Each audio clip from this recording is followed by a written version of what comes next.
Today we'll be exploring on the topic of Br.Yoga, วันนี้เราจะ the เข้าไป key หา to หัวข้อเรื่องราชา self-mastery โย and คะ กุญแจ self-sovereignty. ไปสู่การเป็น We'll be นายเหนือ having ตน with เอง us แล้วก็ Brother อำนาจเหนือ Yogesh, ตนเอง who will guide us to this treasure. แล้วเรา Let ก็ me จะ start by มี Br.Yogesh introducing Brother Yogesh.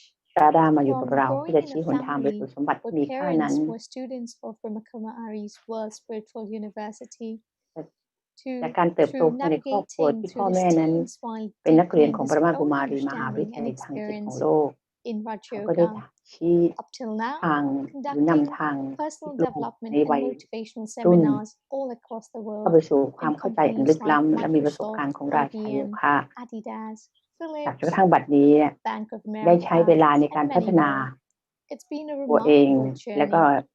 มีโอกา When ส he ทำสัม was มนา อบรม ผู้ 22, คน he มาก moved มาย to ทั่วโลก Oxford, เพื่อให้แรง where จูง he ใจ was ใน part การ of พั a ฒนา team that ran a ตัวตน meditation ที่แท้ center. จริง And from ใน there, องค์กร ใ Brother หญ่ ๆ เช่น Yogesh moved to Microsoft Turkey, IBM where he's Adidas been Philips coordinating the แบงก์ของ อเม activities ริ of กา และก็อีก Brahma มาก Kumaris since the past 17 และเป็น years. สิ่งที่เป็นการ เดิ Brother นทางของ Yogesh Br. has a Yogesh very ที่มหัศจรร charismatic ย์มาก personality, and เมื่อ today เขา we'll ย้า be ยไปอยู่ connecting ที่ with us เมือง all อ the อก way ฟอร์ด from ประเทศอังกฤษ ใน Istanbul วัย to share his 21 valuable เขาก็เป็นส่วนหนึ่ง understandings ของที of ม the งาน Raj Yoga. ที่จะมีการ I'll ใช้ be เว handing ลา over to Sister La ช่วยใน to การ welcome our dear ดำ brother เนินงานของ Yogesh. ศูนย์ราชาโยคะฝึกฝนจิตใจ และ โยเกช ก็ถูกส่งตัวไปอยู่เตุรกีเพื่อจะดูแล และก็เชื่อมโยงการทำงานในระบบของการที่บรมกุมารีต้องใช้ประเทศเตุรกีนั้นทำงานใน 17 ปีที่ผ่านมา Br. Yogesh นั้นมีบุคลิกภาพที่สวยงาม แล้วก็น่าดึงดูดใจ และวันนี้ก็ได้เชื่อมโยงกับเราในวิถีทางที่ว่ามาจากอิสตันบูลก็คือเมืองหลวงของเตุรกีเพื่อจะแบ่งปันความเข้าใจที่สวยงามอันนี้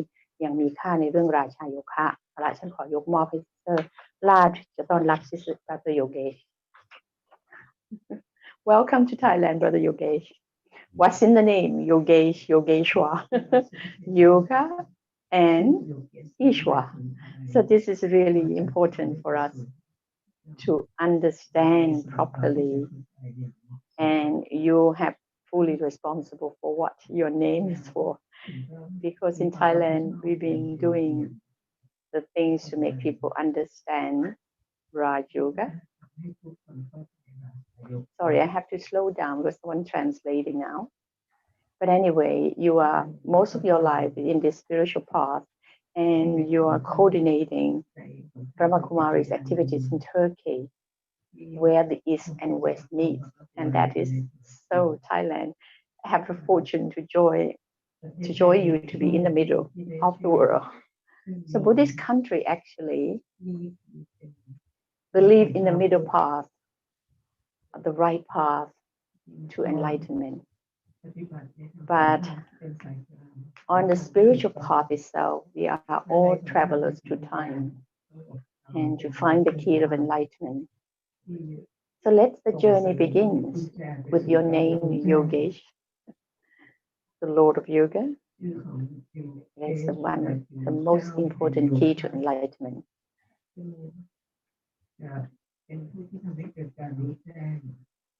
So we can understand how Raj Yoga becomes the king of yoga.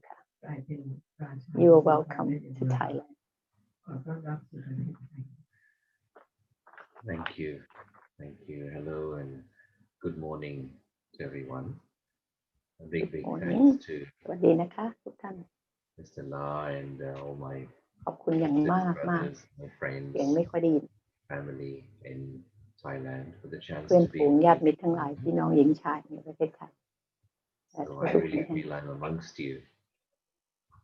And isn't it amazing how this technology connects us as though we're all sitting in the same room? Can you hear me okay? Not really good. I just don't know why.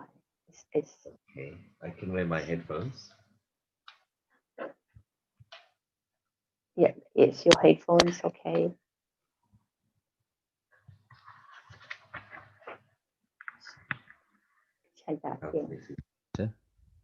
Hello. Good morning. Hello. Start Is it better? Yeah. Hello. Hello. หน้าพี่ออกด้วยนะจ๊ะ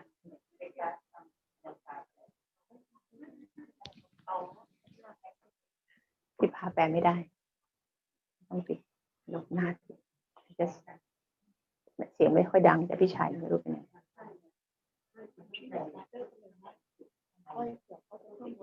I think you can go ahead. Whenever I can catch it, I can just edit it. Okay, I continue. Yes. Yeah.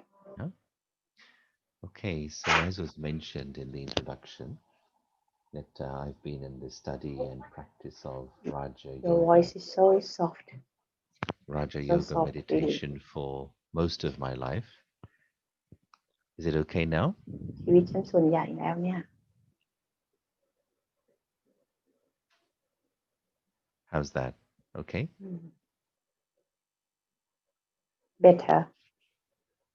Yeah. Okay. I have the microphone very near to my mouth. Okay. Yeah. I'm almost eating it. เกือบจะกินไมโครโฟนแล้วก็บอก Okay. Yeah. So why is Raja Yoga called Raja Yoga? And as you would be aware, the word Raja can be translated as master, sovereign, or king. And there are 3 reasons อำนาจการปกครองตนเองก็คือการเป็น why ราชา Raja Yoga is called the king of ทำ all ไม yogas. ราชาโยคะถึงเรียกว่าเป็นราชาของโยคะทั้งหมด So one is that หนึ่ง it นั้น is ก็ the คือ highest of all the yogas. มันเป็นโยคะที่สูงสุดเหนือ So โย the คะ aim of all yogas is included in the practice of Raja Yoga meditation, because through the practice of Raja Yoga, one's consciousness becomes free. And that's really the ultimate aim of yoga, is to be free, to free your consciousness from all limitations. And the second reason why it is called as the king of all yogas is because the aim of Raja Yoga is that I should be a master of my own mind. I should be a Raja, a king, a sovereign of my own mind. It's my mind, and so my mind should be in my control, which means my thoughts and my feelings should be in my control. Just as we expect our physical limbs, our arms and legs to be in our control, so too the mind, which is one of our non-physical organs, should also be in my control. And so to study and to make that inner journey, to have that natural control over the mind, that is the second reason why it is called as Raja Yoga, the King Yoga. And then the third reason is because it involves a yoga, a union or a connection with the Supreme, the one who is the Master, the highest amongst all souls. And for me, certainly, it seems very clear that the need of the hour in our lives, and also generally in the world, is to pay attention to becoming a master of the mind once again. Now, if you look around the world, we see that there are great advances, great progress in the fields of science and technology. The very fact that here we are now communicating so easily shows what technology can do. We can travel at ever faster speeds. There are plans to explore Mars and move and build a colony on Mars. There are great advances in healthcare. And so these are all great areas of progress within the field of human experience and human life. But yet, on the other side, there is something lacking. And we find that although we can do great things in terms of science and technology, we find it difficult to live in peace with each other. We find it difficult to get along with each other. We find it difficult to forgive, to let go, to understand, to tolerate. And so it seems as though this inner world of really understanding the self, knowing the self, and therefore becoming a master over emotions such as ego, anger, fear, resentment, to overcome these kinds of emotions. This is the great need of the hour today. It has been said that as human beings, we have traveled many hundreds of thousands of miles in this direction, up into space. We have traveled many, many thousands of miles in that direction across land. And we have also traveled many miles in this direction into the sea and explored what is in the sea. But we've traveled not even an inch in this direction, which means to really understand ourselves, to understand consciousness, to understand how to live in peace. And so our world is in great need of paying attention to how to become the master of the self once again. The great Greek philosophers also pointed out some very deep and salient truths.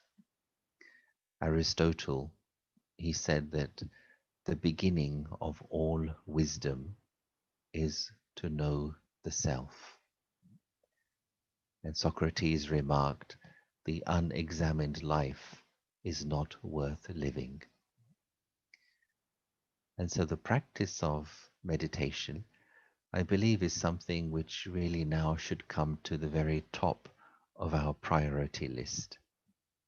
Not number 2 or 3 or 4, not something for us to do when we have time, but really to make it the priority. And I believe that one of the messages that COVID is giving us is that the only thing you can do when you can't control life around you, the only thing you can do is to go to that still point within yourself and live from that still point. And so within the practice of Raja Yoga, there are 2 main processes that we explore. There are 2 journeys to make. The first of these is the journey inward. The second is the journey upward. So let's start by exploring the journey inward. And why to do this? Because we need to understand how the mind works in order to make it peaceful and to keep it happy. Now think of any machine that you may buy, whether it's a computer or a car or a fridge. But along with that machine, you also receive a user manual.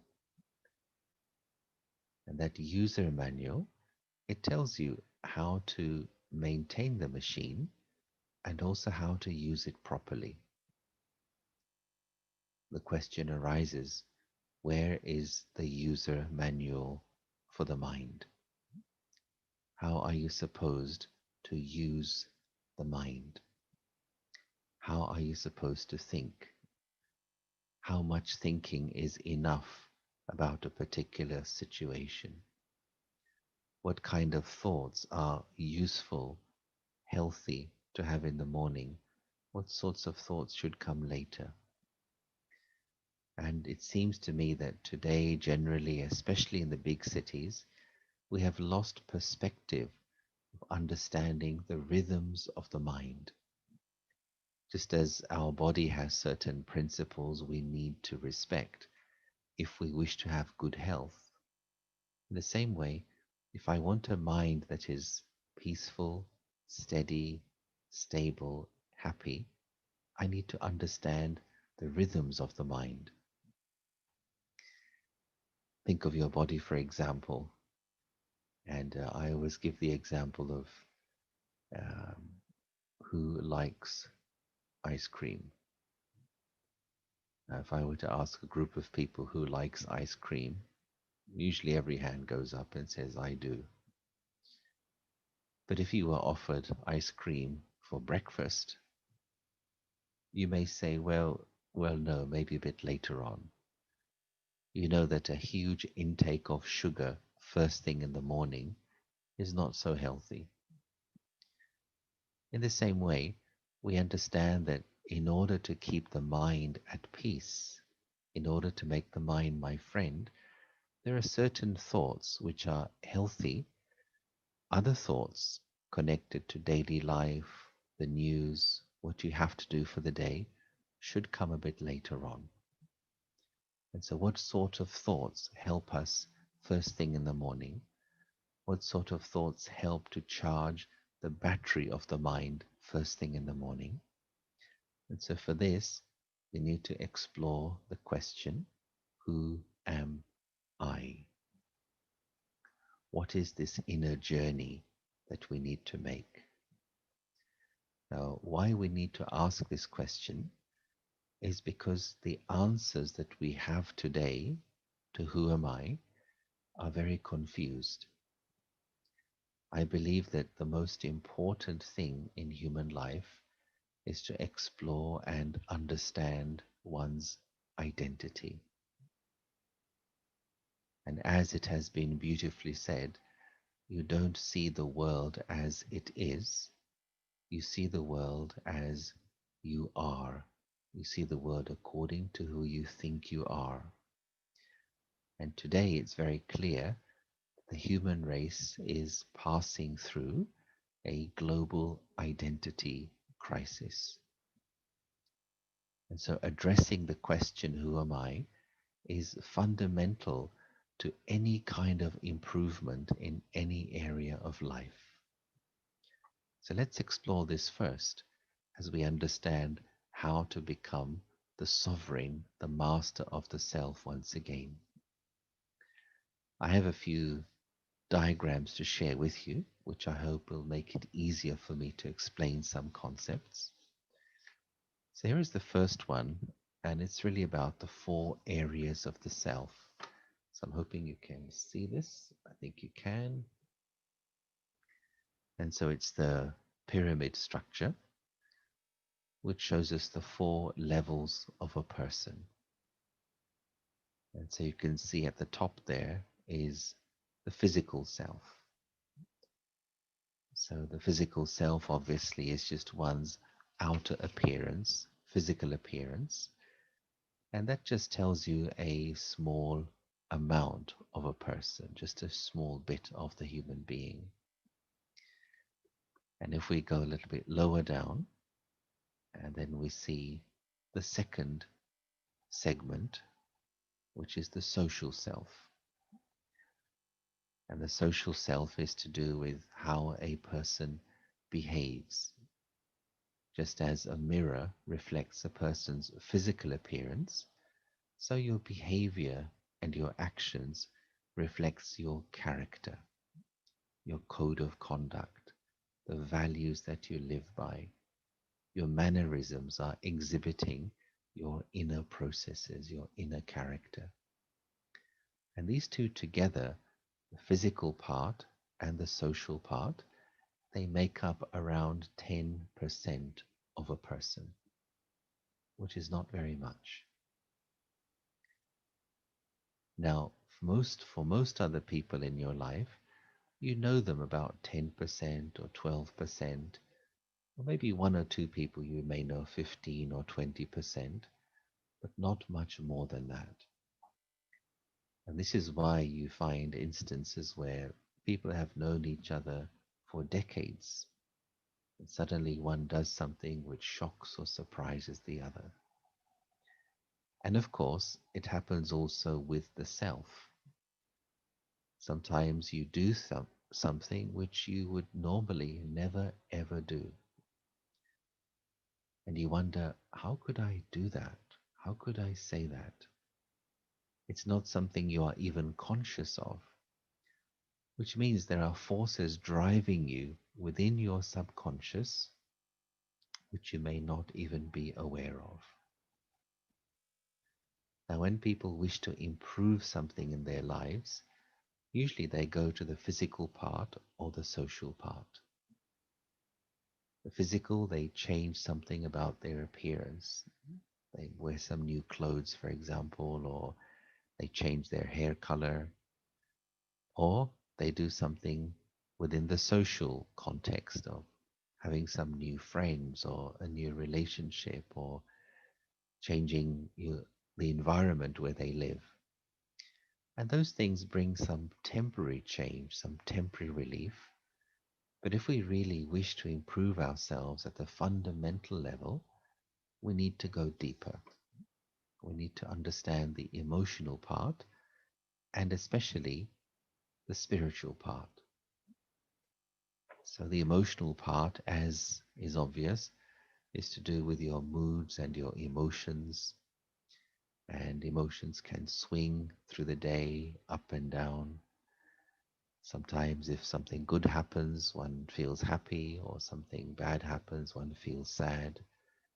And of course, there are reasons why the emotions may swing up and down.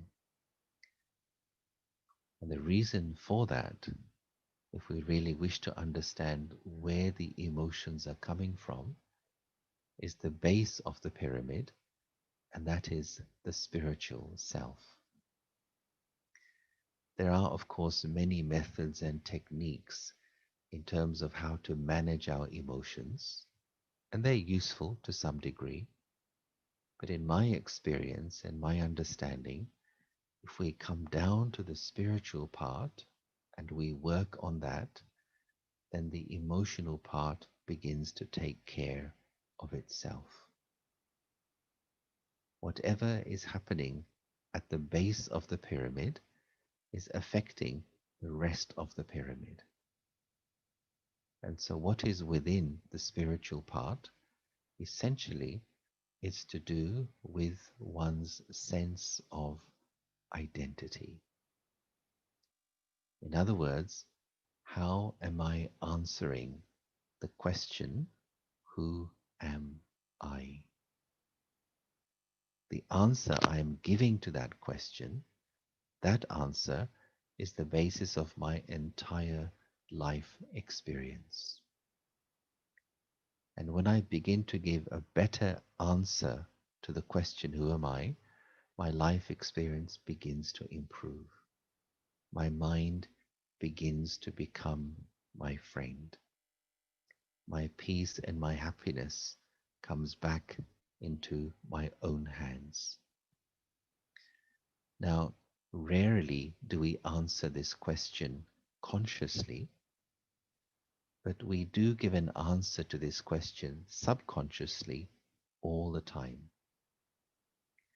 And so let's explore this area of identity to see what really is the answer to the question, who am I?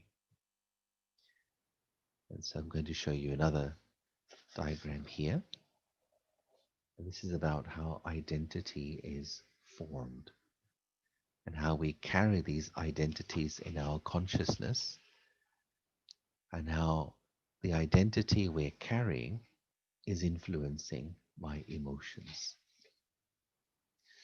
So here, I'm hoping you can see this also. I will explain it as we go along. It's the stick person. And what it shows us here is that as we go through life, we acquire all of these labels. There's the job label, there's the nationality label, there may be the religion label, there is the race label, position or status in society label, so on and so forth. And as we go through life, we acquire more and more labels. And what happens is there's three steps. A three-step process takes place as we come into contact with these labels and this form of identification.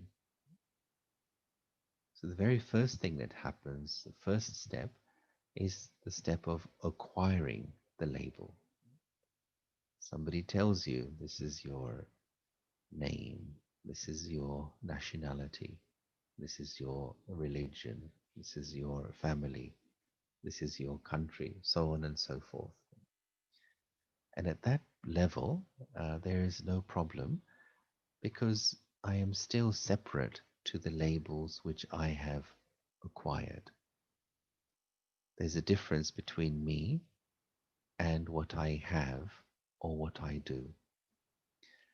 And acquiring those labels is like having coordinates for life.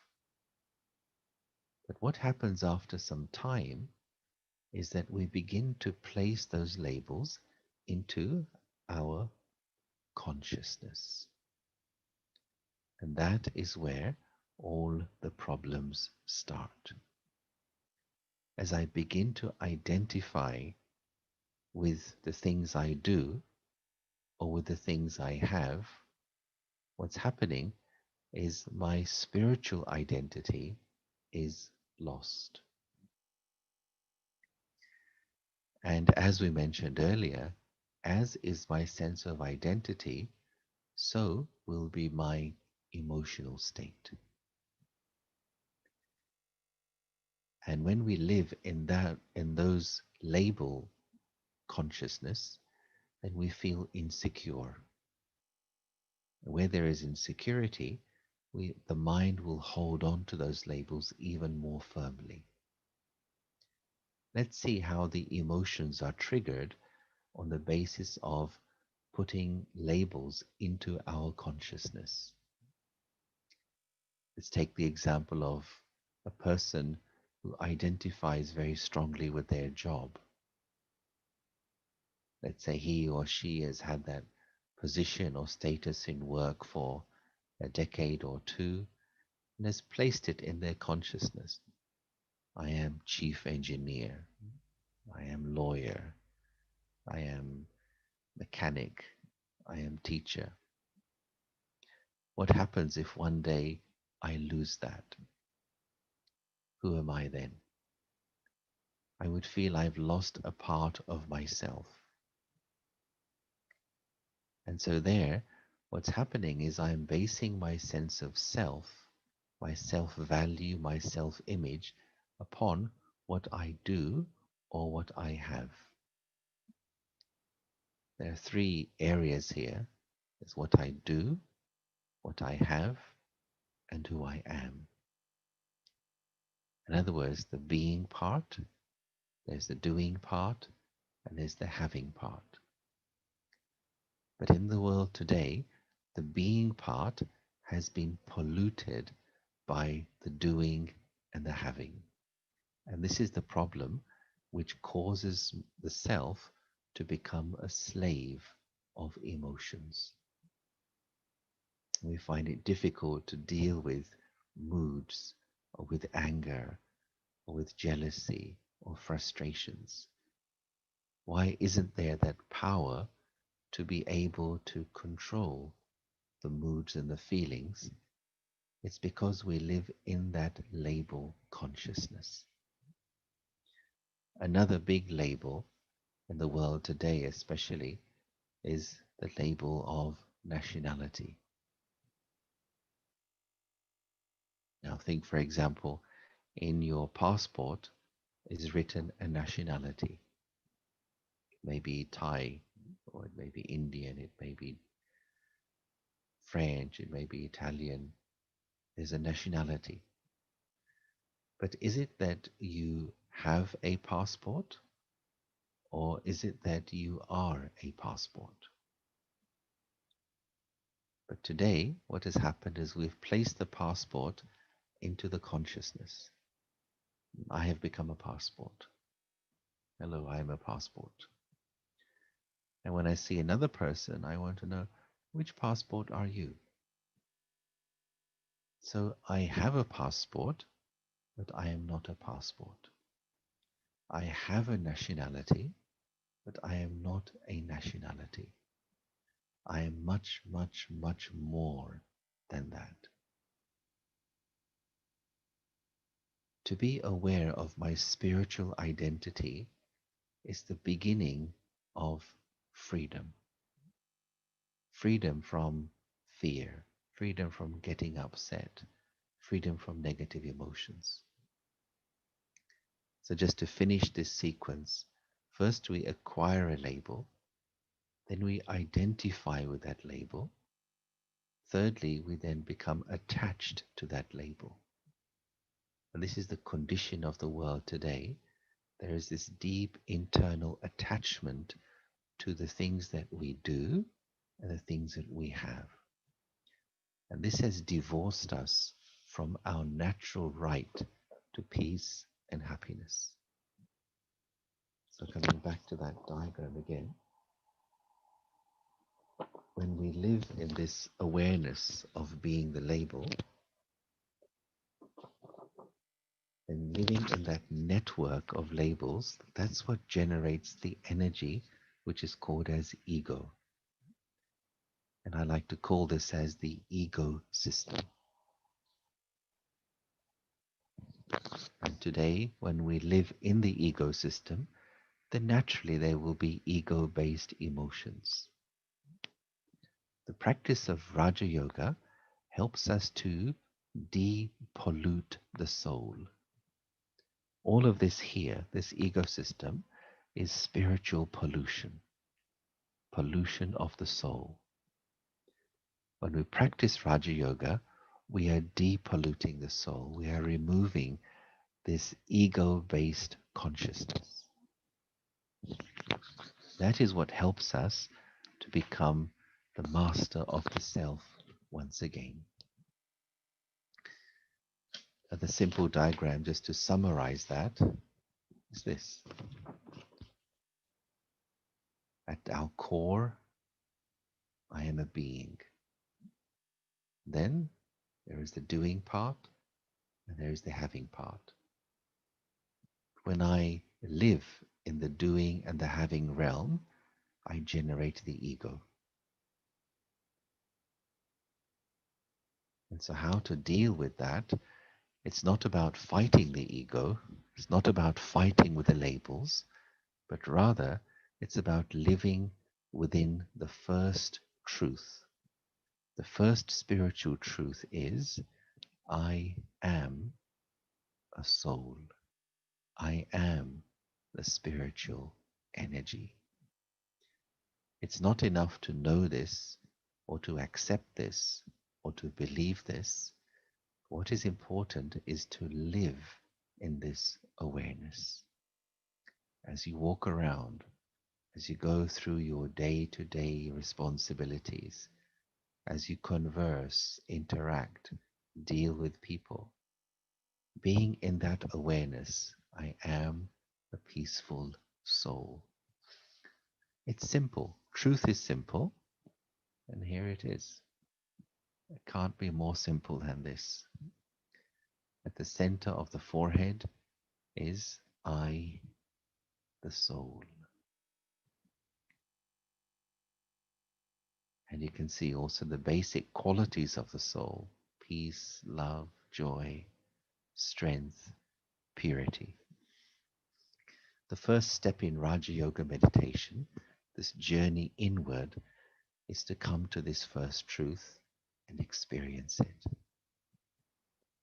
And when we do that, then what naturally happens is those qualities, those latent qualities of the soul, they begin to emerge. And we know that the nature of every human soul is essentially good, is essentially divine and beautiful. And that is why we desire to experience peace, happiness, love. Why are there so many programs, books, seminars, DVDs on learn how to be peaceful or discover your happiness? There are no books or seminars on how to be angry or how to increase the misery in your life, how to be more jealous. No, because when we experience those states, we want to return to peace. Why do we want to return to peace? It's our nature. The practice of Raja Yoga meditation is a return journey back to peace, back to joy, back to self-respect. And since it is a return journey, therefore it is possible for every person to make that journey. It's not about going somewhere new. It's not about doing something unusual or strange. No, it's a reawakening back to my own original truth. Then it's a question of practice. And so before we do a meditation, which we'll do in a few moments, let's also look at then the second aspect of Raja Yoga, which is then the journey upwards. That is making the connection with the divine, the Supreme Soul. Now, there are, of course, so many ideas in the world about who or what is the Supreme Soul, who or what the Supreme does or does not do. And one thing seems very clear is that humanity is very confused about what the Supreme does and does not do. And sometimes it's like this, that what is my responsibility, I place it upon the Supreme and say, the Supreme will do that. And that which is the Supreme's responsibility, sometimes we take that on ourselves and say, it's my job to do this. I am responsible. And so when we mix the two things up, then of course we feel confused and things don't work out. But from this vantage point of soul consciousness, when I'm aware of myself as a soul, it is only then that one can really connect with the Supreme Soul. It's rather like our consciousness has a frequency. When we're living in that label consciousness, we are unable to experience the connection with the Supreme Soul. When we are practicing to be soul conscious in our daily lives, then the connection is possible.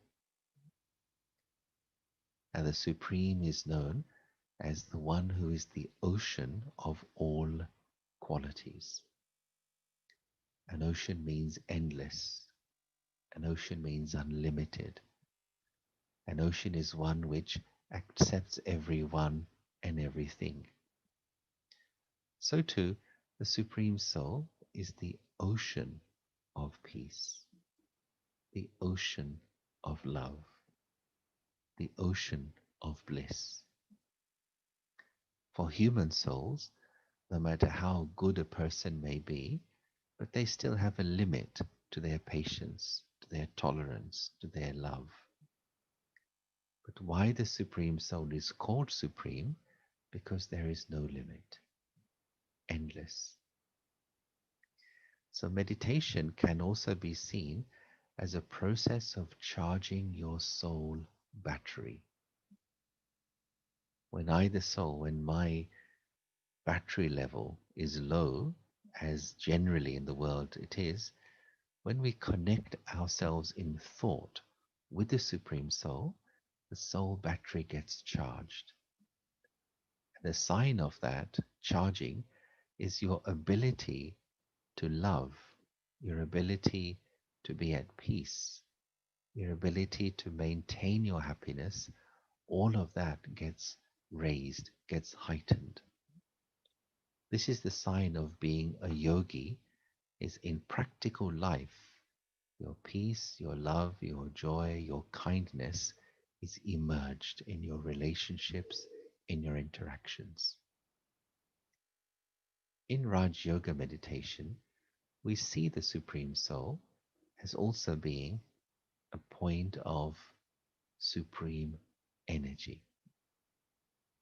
Just as I, the soul, am a point of infinitesimal size beyond geometric dimensions, the Supreme Soul too is such, but yet filled with an ocean of all qualities.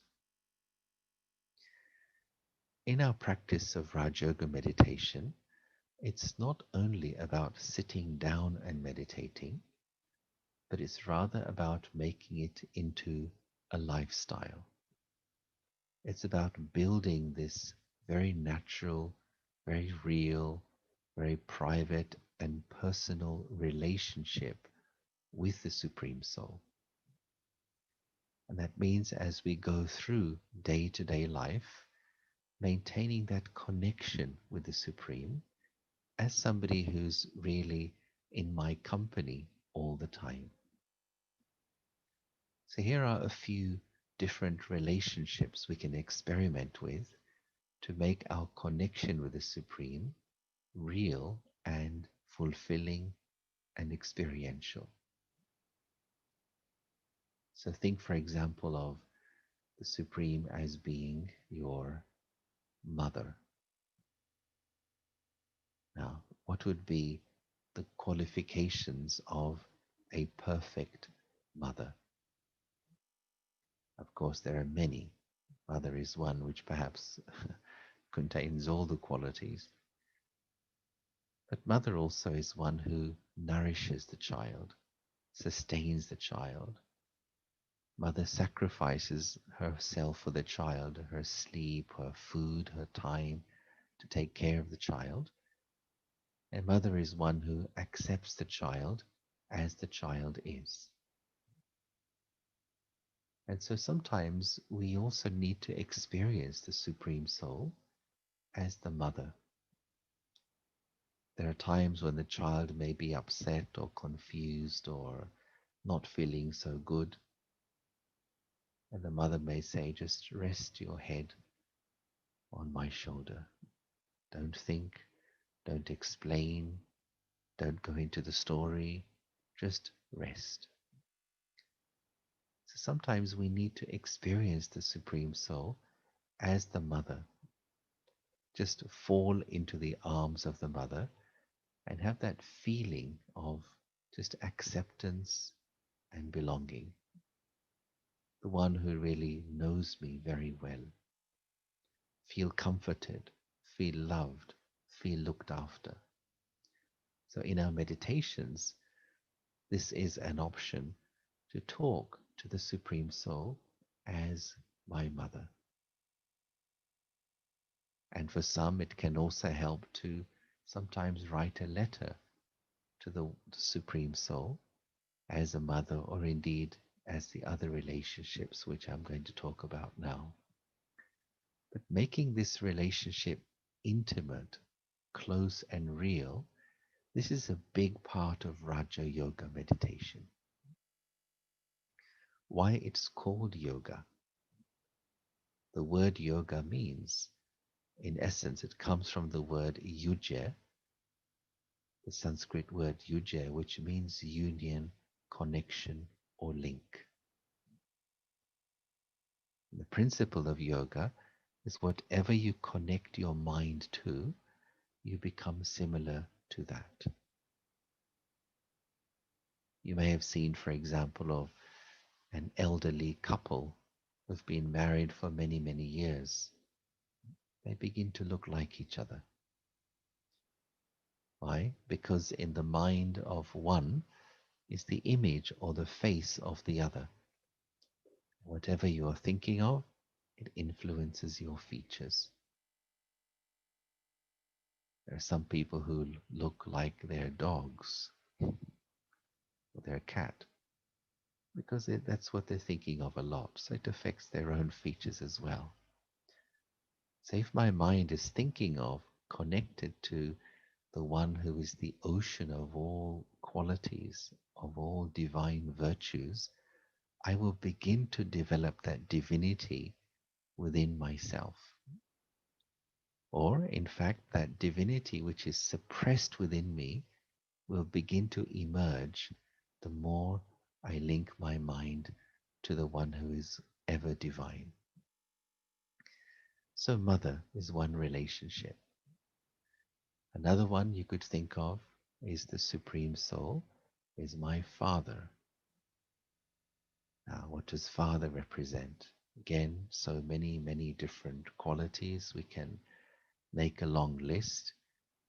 But one I particularly would like to point out is that father is one who gives identity to the child and to the family.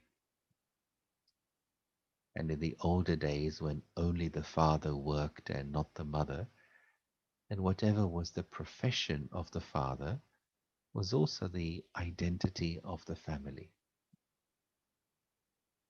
And so, in this sense, whose child am I? Who is my father? My father is the ocean of happiness. So, why should I be sad about anything?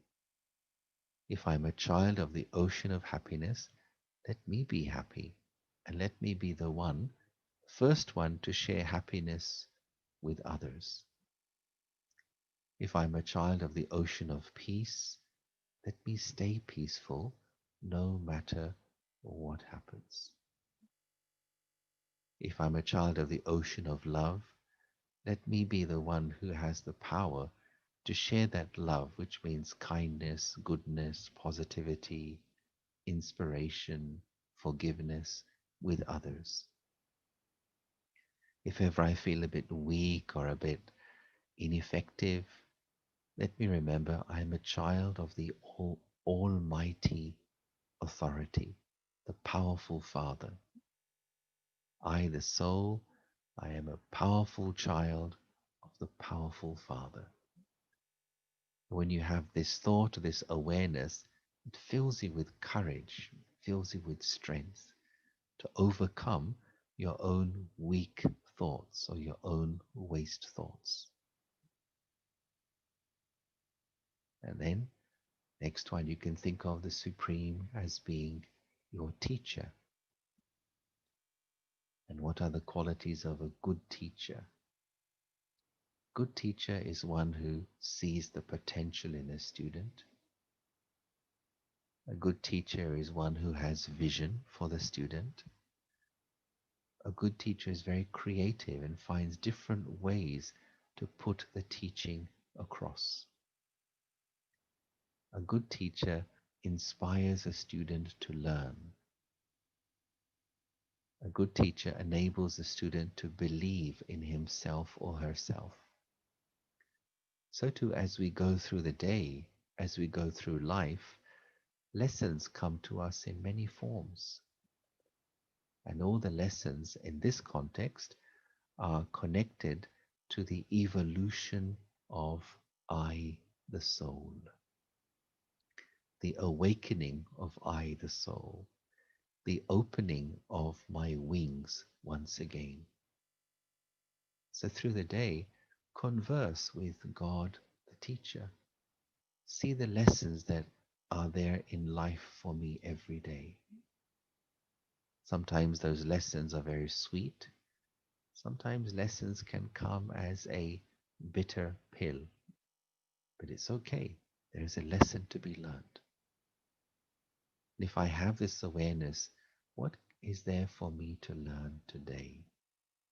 What is the Supreme, my teacher, teaching me today? And so when we see things from that perspective, anything bad, we change into something useful and good. Anything negative becomes positive when I look for what there is for me to learn. It's important to identify the learning potential and forget the situations. Take what is to be learned, keep moving on, keep moving on, keep learning, keep growing, keep evolving, keep maturing. And then the fourth one could be as the friend, the Supreme Soul, who is the true friend of the soul. Now think of what are the qualities that you like in somebody who is a real friend. Real friends can be counted on the fingers of one hand. Real friends. So the Supreme Soul is indeed the true friend of the soul. And I would say there are 5 main important qualities in a good friendship. And the first one that usually people mention when asked what is important for you in a friendship, first one is trust. Someone whom you can share your secrets with, someone you can open your heart to, someone to whom you can tell everything, knowing it will not be broadcast on the evening news. So the Supreme Soul, the true friend of the soul, the one you can open your heart to and share your deepest thoughts, your deepest feelings. And in your meditation, having that feeling of release. I'm talking to my friend. Whatever may have happened in your day or in your life, don't hold anything inside. Express, communicate in your meditation, or even write it down, writing a letter to your friend. And so trust, the number one thing. 2, honesty. A good friend will tell you not just what you like to hear, but what you need to hear. Why? Because if I'm wasting my time, my energy, my money in something, a good friend will tell me that directly. Look, you're wasting your time, your energy, your money. Why? Because a good friend wants me to stop wasting. A good friend has my best interests at heart. So too the Supreme Soul is one who has my best interests at heart, is very honest with the self. As we begin to develop this relationship, we feel more deeply, not just me communicating with the Supreme, but the Supreme communicating back in thoughts and feelings and in touchings of the mind. Third is the one who has fun. Yes, Supreme Soul also likes to have fun. It's not a business relationship, it's not a formal relationship, but where there is fun, there is enjoyment, learning to laugh at life, learning to see the funny side. Indeed, life is to be enjoyed. Life is not only about hard work and study, but within that study, play and fun and entertainment is a big part of it. And then fourthly is understanding. A true friend understands you, understands your thoughts, your intentions. You don't have to spend hours explaining yourself every time. So in fact, the Supreme Soul is the one who understands me even better than I understand myself. There is a silent understanding between two good friends. And then the final one is loyalty. A good friend will be with you through the sunny days and also through the dark days, the rainy days. Both when you're standing at the top of the hills and also when you're walking through the valleys. As they say, a friend in need is a friend indeed. And so the Supreme Soul, because the Supreme has no selfish motive, no hidden agendas, it's the one who's really loyal to me in friendship and in relationship, is always by my side. And so we can take these relationships and any other which we particularly like to build that sense of personal connectedness with the Supreme Soul and make time for that connection. Each day, let's start the day, and I like to show this little symbol with my fingers. It's like this. Firstly, when you start the day, first connect with yourself. Before you engage with life, first engage with yourself, which means remember, I am a soul, I am a peaceful soul. Charge the battery of your soul first thing in the morning. This one, the thumb. And second thing is this finger. Make the connection with the Supreme. Just remember, I, the soul, I'm a child of the Supreme Soul. I'm a child of the ocean of peace, the ocean of love. Charge your soul battery. And then is the third one, this finger here, which is then engage with life, with your family, with what's happening today, the news, the traffic, and so on. So the yogi life, Raja Yogi life, means the foundation of the day has to come first. Charge your soul battery, connect with the Supreme Soul. Do these two things first before you launch into the day and your daily responsibilities. Just like when you construct any tall building, first you have to fix firm foundations. You have to go down first before you go up. So when we make time every morning to have this yoga connection, the journey inward, the journey upward, then the rest of the day makes sense. It's simple mathematics, simple science. Whatever you experience in the morning is going to affect you for the rest of the day. If in the morning I experience peace, stability, the love of the Supreme, through the day, my mind will be supported by these experiences because in the day that challenges come. In the traffic or at work, you'll have more stability, more security, more balance emotionally if you have this morning practice.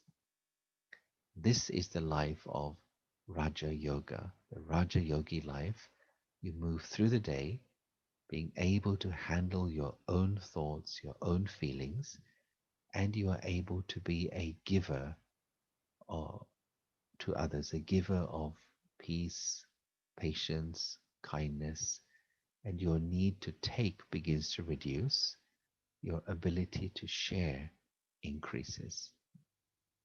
And your life becomes very valuable for all those around you because you radiate peace, you radiate happiness, you radiate that love. Okay, so let me pause there. And before anything else, let me just check in with Sister La for any directions or suggestions. Sister La, is it okay so far?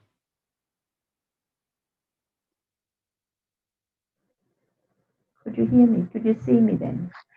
Could you see me now? Yeah, I see you. Okay. Actually, just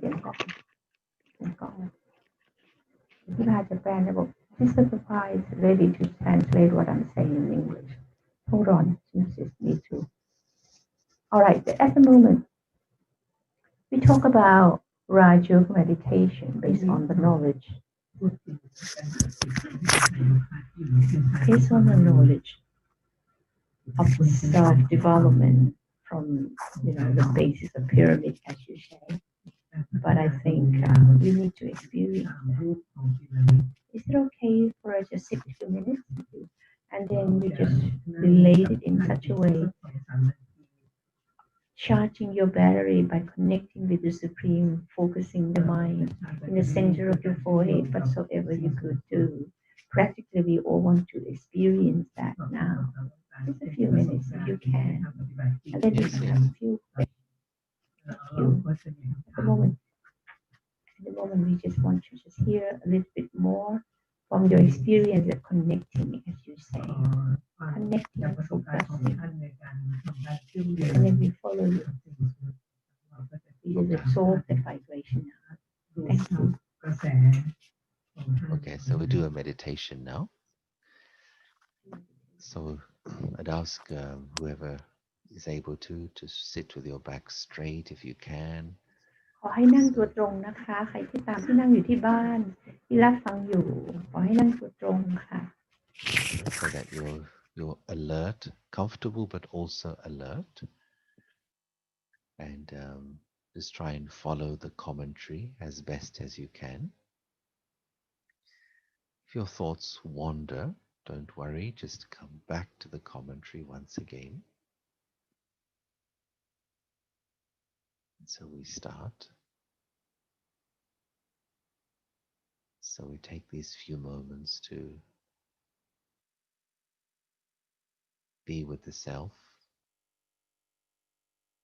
and also to experience the connection with the Supreme. So first of all, I ask myself the question, who am I?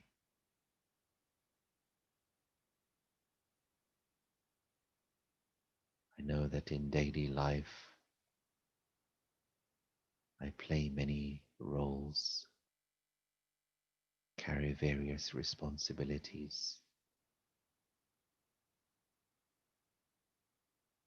But who am I behind these roles, these responsibilities, these labels? I know there is more to me than simply this.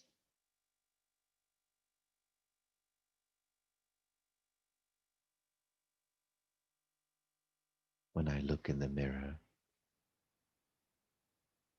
I see the reflection of my face, my body, but I know there is more to me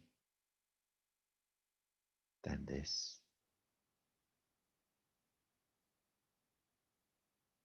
And so I bring my awareness up towards my face.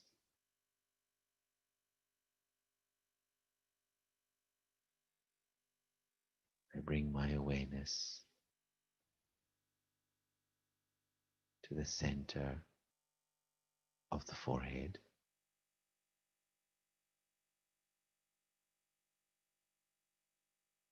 And here I picture this wonderful star of peaceful light.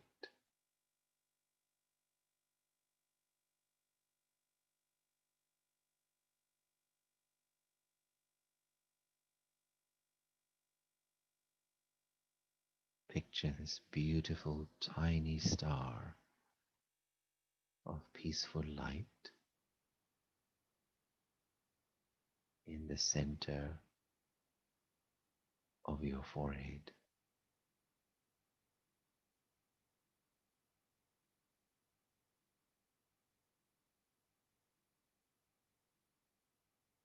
This is me.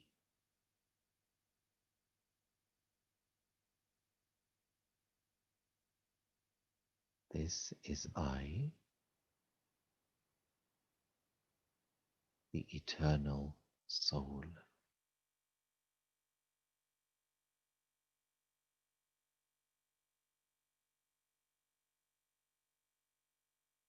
I, the soul,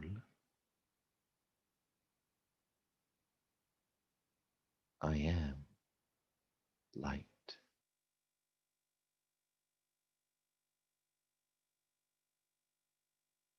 I, the soul, I am peace.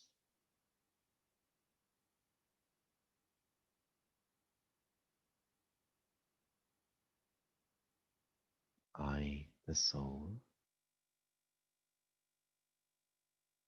I am living spiritual energy.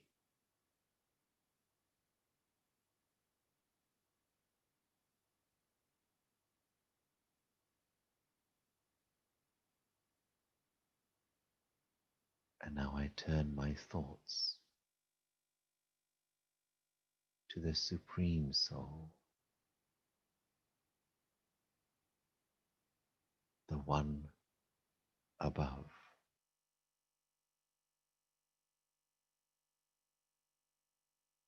the ocean of all qualities, the embodiment of wisdom,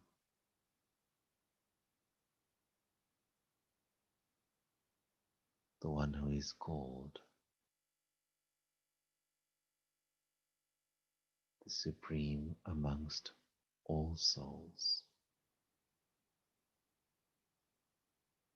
the mother, the father,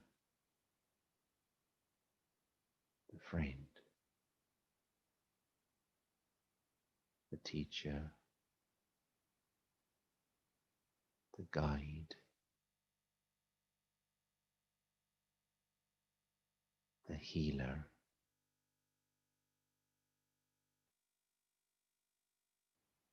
the one who accepts me as I am,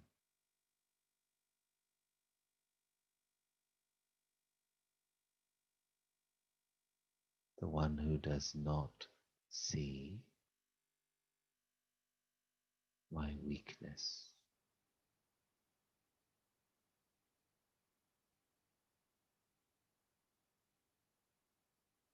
the one who knows me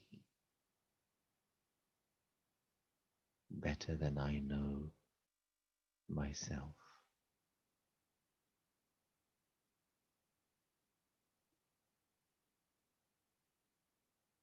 the Supreme Soul, the one who has been watching my entire story, my entire journey through time,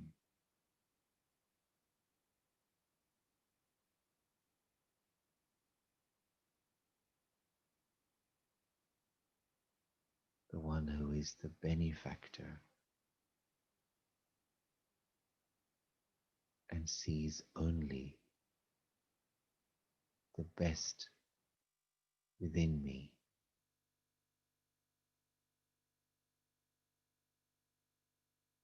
In silence, I, the soul, I come close to the Supreme Soul.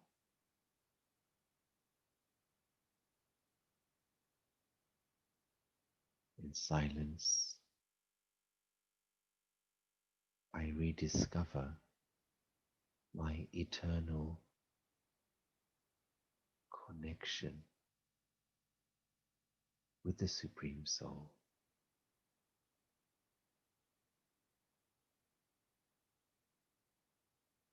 I feel that protection.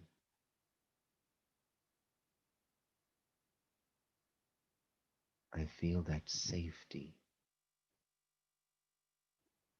under the canopy of the Supreme.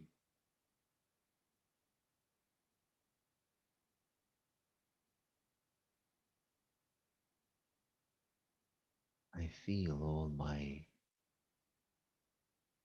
fears and anxieties melting away in the company of the Supreme.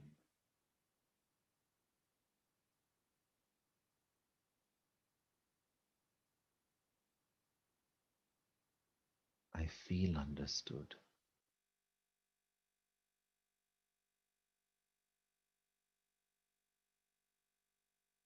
As my mind becomes still, I experience these waves of pure, divine love from the Supreme Soul, washing over I, the soul.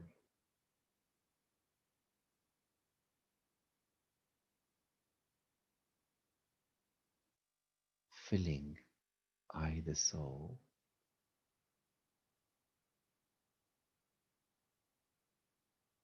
in every part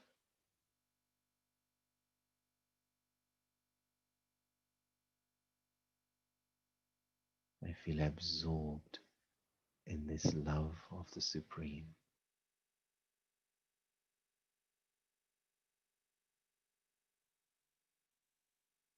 To experience receiving this divine love of the Supreme, it fills the heart very quickly.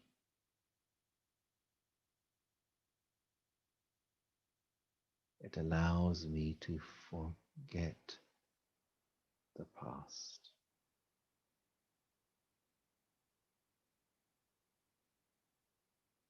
This love of the Supreme renews me, puts me back together once again, and gives me back to myself.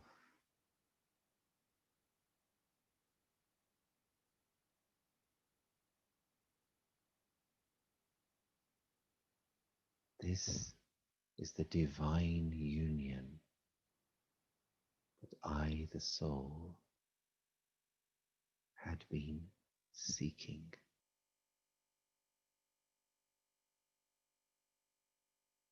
This is the real friendship,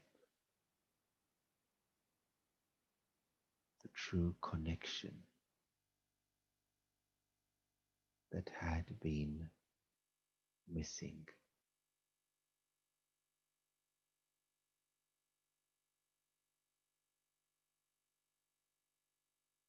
I, the soul, I have a right to experience this connection, this yoga, this partnership.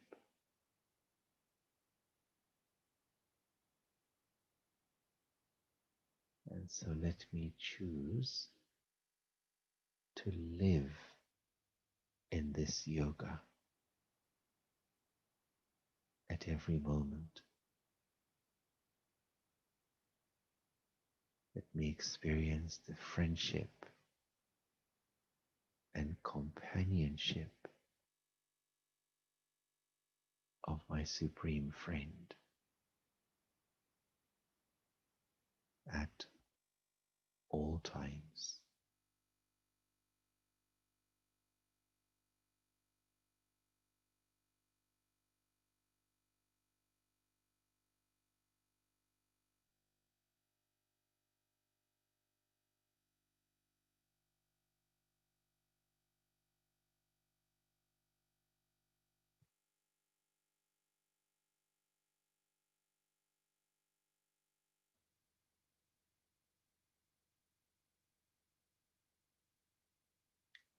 Om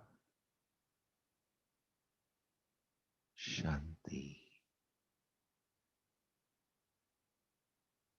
I, the soul, I am peace.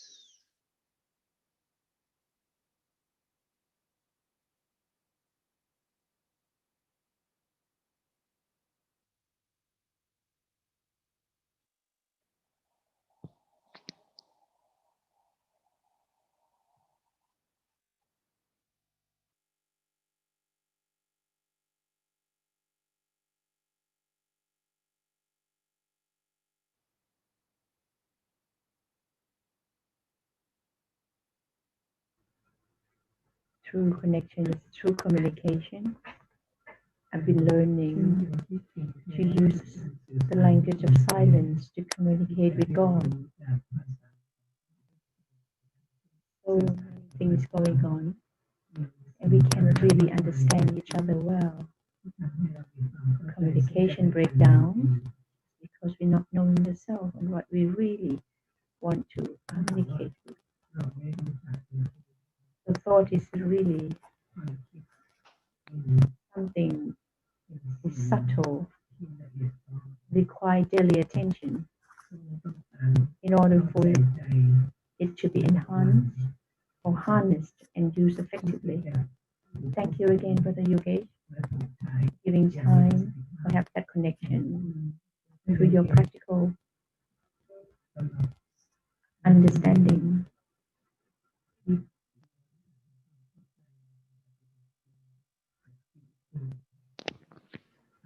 Okay, thank you to you for the chance to be with you in Thailand. Wishing you a Thank you for having wonderful you. rest of the day. Something else to ask. I thought I have a lot.